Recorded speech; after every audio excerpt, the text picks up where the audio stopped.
নবীদেরকে দিলেন মুজিজা আর ওলিদেরকে দিলেন কেরামত।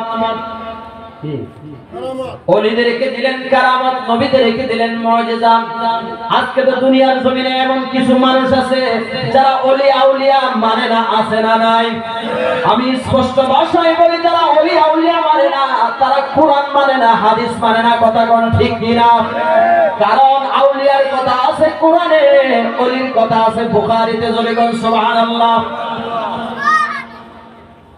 আমার আল্লাহ বলেন, দুই শ্রেণীর মানুষের সাথে আমি যুদ্ধের ঘোষণা দিয়ে দিলাম। এক শ্রেণীর মানুষ হচ্ছে দুনিয়ার জমিনে যারা সুদখোর, সুদ খায়। কি খায়? জোরে কয় না কি খায়? সুদখোর নাই? সুদ খাইয়া নামাজ পড়লে নামাজ হবে না, রোজা রাখলে রোজা হবে না, হজ করলে হজ হবে না, যাকাত দিলে যাকাত হবে না। ও সুদখোরের দল, খবরদার সুদ খায় না। সুদের মধ্যে সবচেয়ে ছোট গুনাহ হচ্ছে মায়ের সাথে জেনা করা। কি করা? মায়ের সাথে জেনা করা। আর সবচাইতে বড় গুনাহ হচ্ছে আমার আল্লাহর সাথে যুদ্ধ করা। জোরে কোন নাউজুবিল্লাহ। আল্লাহর সাথে যদি যুদ্ধ করতে চাও তাহলে দুনিয়াতে সুদ খাও, আমার কোনো আপত্তি নাই। দুই শ্রেণীর মানুষের সাথে যুদ্ধের ঘোষণা দিয়ে দিলেন। এক শ্রেণীর মানুষ হলো দুনিয়াতে যারা সুদ খায়, আরেক শ্রেণীর মানুষ আল্লাহর হাবিব বলেন, মান আদালি ওয়ালিয়ান ফাকাদ আযামতুহু বিল হারব। দুনিয়ার জমিনে আমার ওলিদের সাথে যারা দুশমনি করে রে, আমার আল্লাহ তাদের সাথে যুদ্ধ করার ঘোষণা দিয়ে দিলেন। এখন দুনিয়াতে আপনি ওলি আল্লাহ মানেন না, আল্লাহর সাথে যুদ্ধ করার জন্য রেডি থাকেন, পারবেন? কি বলেন, পারবেন? ওলি আল্লাহদেরকে আমার আল্লাহ এত পাওয়ার দিলেন, এত ক্ষমতা দিলেন, এটা সাধারণ কোন মানুষদেরকে আমার আল্লাহ দেয় নাই। কথা কোন ঠিক না বেঠিক? এখন ওলি কারা? বুখারী শরীফ খুলে দেখেন ওলি কারা। যারা মূল ডিউটির পাশাপাশি ওভার ডিউটি করে। হুজুর মূল ডিউটি কি? 5 ওয়াক্ত নামাজ পড়া মূল ডিউটি, রমজানের রোজা রাখা মূল ডিউটি। কথা কোন ঠিক না বেঠিক? এগুলা হচ্ছে মূল ডিউটি। ওভার ডিউটি হচ্ছে 5 ওয়াক্ত নামাজের পাশাপাশি তাহাজ্জুদ, ইশরাক, আওয়াবিল আছে না নাই? এগুলা হচ্ছে ওভার ডিউটি। আল্লাহর ওলিরা তাহাজ্জুদ, ইশরাক, আওয়াবিল সাথ তাদের কোনো মিস যায় না। কথা কোন ঠিক না বেঠিক? আর রমজান শরীফের রোজা রাখা হচ্ছে মূল ডিউটি। আল্লাহর ওলিরা নফল রোজা একটাও কিন্তু বাদ দেয় না। কথা কোন ঠিক না বেঠিক? আল্লাহর ওলিরা নফল করতে করতে আমার আল্লাহ তাদেরকে এমন পাওয়ার আমার আল্লাহ দিয়া দিলেন, এত ক্ষমতা দিয়া দিলেন। আল্লাহর ওলিরা লক্ষ লক্ষ মাইল দূরে নজর করে, লক্ষ লক্ষ মাইল দূরে কি আছে আল্লাহর ওলিদের চোখের সামনে আমার আল্লাহ তুলে ধরে। কথা কোন ঠিক কিনা? আল্লামা জালালউদ্দিন সুয়ুতী নাম শুনছেন? যিনি 911 হিজরির প্রবীণ একজন আলেম, যিনি 75 বার আমার নবীকে স্বপ্নে যোগে দেখেছেন, 33 বার দিদারে রাসূল হয়েছেন। জোরে কোন সুবহানাল্লাহ, আরো জোরে কোন সুবহানাল্লাহ। যিনি 2 লক্ষ হাদিসের হাফেজ ছিলেন, জালালউদ্দিন সুয়ুতী। সেই জালালউদ্দিন সুয়ুতী 75 বার আমার নবীকে স্বপ্নে যোগে দেখেছেন। জোরে কোন সুবহানাল্লাহ। জালালউদ্দিন সুয়ুতী 75 বার দেখলো নবীজি, এতবার দেখা নবী, এতবার দেখা নবী, তৃপ্তি তাহার হলো না।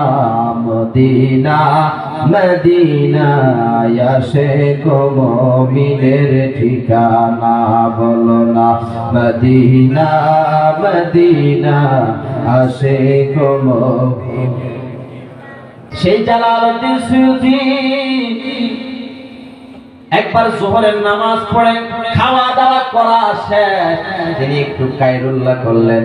ও বন্ধুরে, যোহরের নামাজ পড়ে একটু শুইবেন, বিছানার সাথে পিঠ লাগাইবেন, নবীজির একটা সুন্নাত আদায় হয়ে যাবে। জোরে কোন মারহাবা। দুপুর বেলা খাওয়া দাওয়া করার পরে একটু বিছানার মধ্যে গড়াগড়ি করা, এটা সুন্নাত। জালালউদ্দিন সুয়ুতী রাহমাতুল্লাহি আলাইহি দুপুর বেলা খাওয়া দাওয়া করার শেষে বিছানার মধ্যে একটু শুইলেন। এরপরে শারগিদকে বললেন, ও শারগিদ, আজকে আমরা আসরের নামাজ মদিনায় গিয়ে পড়ব। জোরে কোন সুবহানাল্লাহ, আরো জোরে কোন সুবহানাল্লাহ। শারগিদ কয়, হুজুর আসরের নামাজের আর অল্প কিছু সময় বাকি আছে, মদিনায় গিয়ে কেমনে নামাজ পড়বেন এটা তো সম্ভব নয়। জালালউদ্দিন সুয়ুতী বলে, ও বাবা তুমি চক্ষুটা বন্ধ করো, আমি বলার আগ পর্যন্ত তুমি চক্ষুটা খুলবা না। জোরে কন্না সুবহানাল্লাহ। সার্গিক চক্ষুটা বন্ধ করলেন, কিছুক্ষণ পর চোখ খুলে দেখে মদিনার কামলিওয়ালা নবীর সবুজ গম্বুজ দেখা যায়। মদিনা শরীফের মসজিদে নববী থেকে আসরের নামাজের আযান আসতেছে। জোরে কোন সুবহানাল্লাহ, আর জোরে কোন সুবহানাল্লাহ। ও বন্ধুরে, ওলিদের সাথে বেয়াদবি করবা না, আল্লাহর ওলিদের সাথে বেয়াদবি করবা না, ধ্বংস হয়ে যাবা, ধ্বংস হয়ে যাবা রে। আল্লাহর ওলিদেরকে পাওয়ার দিলেন আমার আল্লাহ। জোরে বলেন কি? দয়াল যার ইচ্ছা তার দিয়া মিলাইছো প্রেমের মেলা, যার ইচ্ছা তার দিয়া মিলাইছো প্রেমের মেলা। কেউ বুঝিতে পারে না রে ওলি আল্লাহর খেলা। 36 বছরে কারো কেনা কি ফুটে না, 6 মাসের কালের দয়াল পায় যে 16 আনা। দয়াল যার ইচ্ছা তার দিয়া মিলাইছো প্রেমের মেলা। বলেন দয়াল যার ইচ্ছা তার দিয়া মিলাইছো প্রেমের মেলা। কেউ বুঝিতে পারে না রে আল্লাহর ওলির খেলা। মালিক বিন দিনারের নাম শুনছেন? মালিক বিন দিনার নদী পার হবেন, তার কাছে টাকা নাই। মাঝিকে বলে, ও মাঝি আমাকে নদীটা পার করে দাও, কিন্তু আমার কাছে কোনো টাকা পয়সা নাই। মাঝি বলে, মালিক রে আজকে যদি টাকা না দাও তোমাকে ঘাড় ধাক্কা দিয়া নদীর মধ্যে ফেলে দিব। জোরে কর নাউজুবিল্লাহ, আরো জোরে কর নাউজুবিল্লাহ। আমার আল্লাহ সাথে সাথে জিবরাইল আমিনকে পাঠিয়ে দিলেন, ও জিবরাইল যাও রে, আমার বন্ধু মালিক একজন মাঝির কাছে অপমান হবে, এটা আমি আল্লাহ সহ্য করতে পারি না। কারণ দুনিয়াতে আল্লাহর ওলিদেরকে ভালোবাসেন, মহাব্বত করেন কে? আরো জোরে কোন কে? আল্লাহ। কারণ আমার আল্লাহ বলেন, লা খাউফুন আলাইহিম ওয়ালা হুম ইয়াহজানুন, আমার ওলিদের কোনো ভয় নাই, কোনো চিন্তা নাই। বলেছেন কে?